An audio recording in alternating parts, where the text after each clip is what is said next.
नमस्ते महाराजगण। आप लोग सोच रहे होंगे कि मैं क्यों महाराजगण बोल रहा हूँ और क्यों महाराजगण को नमस्ते कह रहा हूँ। सच बात बताऊँ आपको, बड़ी सीधी सी बात है कि जब मेरे अपने घर के, मेरे अपने परिवार के, मेरे अपने सोसाइटी के लोग ही मुझे सम्मान न दें, सपोर्ट न करें, मदद न करें, तो बाकी दुनिया, बाकी दूसरे लोग खाक सपोर्ट करेंगे, खाक हमें अहमियत देंगे, क्या इज्जत देंगे? कुछ नहीं देंगे। कभी दिक्कत पड़ी तो अपना महाराजगिरी के लोग ही साथ खड़े होंगे सबसे पहले, क्योंकि अगर एक घर में कोई दिक्कत होती है तो उसका पड़ोसी ही सबसे पहले उसके पास होता है। नात रिश्तेदार नहीं पहले आते हैं, क्योंकि नात रिश्तेदार को आने में वक्त लगता है, टाइम लगता है।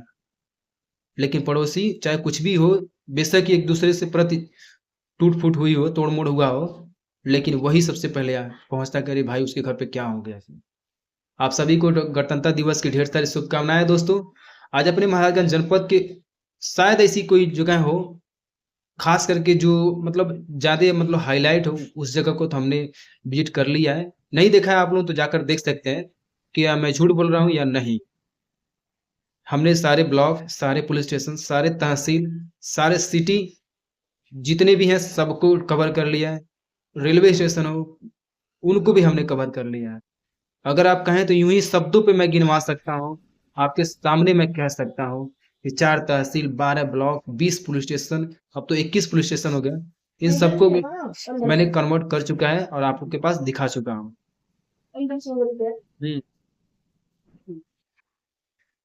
जिस टाइम हमने सोशल मीडिया में कदम रखा था, उस समय आज जितने भी लोगों को आप देख रहे हैं, नए चेहरे आपके सामने जो आ रहे हैं, उस समय ये कौन थे, कहाँ रहते हैं, कोई नहीं जानता था। उस समय से हम इस टॉपिक पे, हम इस फील्ड में काम कर रहे हैं।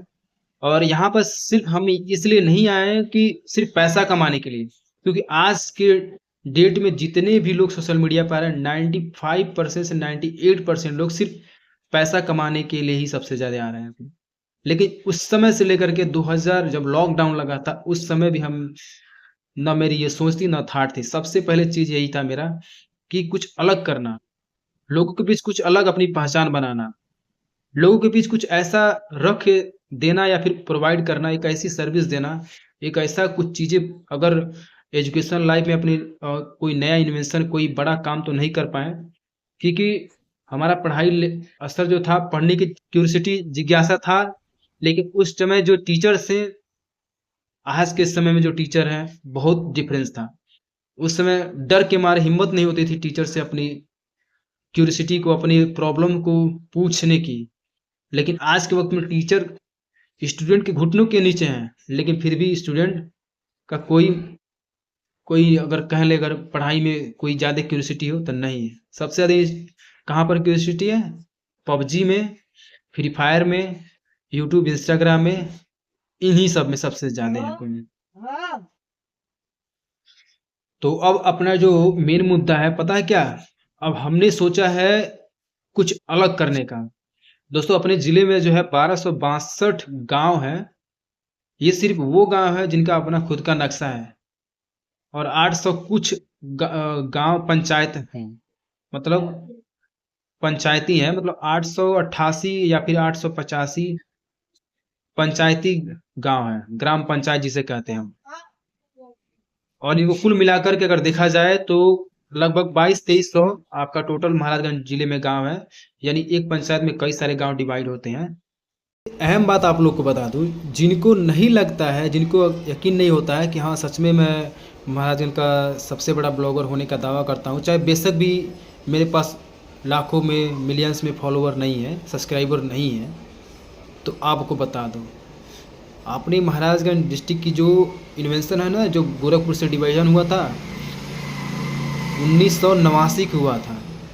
यानी करीब करीब देखा जाए आज से 35 साल पहले इसकी स्थापना हुई थी। यानी 35 साल टोटल हो चुका अपने महाराजगंज जनपद को स्थापना हुई, मतलब विभाजन हुए गोरखपुर से दोस्तों। 20 पुलिस स्टेशन, 12 ब्लॉक, 4 तहसील में डिवीज़न, इतना बड़ा एरिया जो है आपका। यहाँ की कुल जनसंख्या जो है 26 लाख से ऊपर पहुँच चुकी है और आगे बढ़ ही रही है।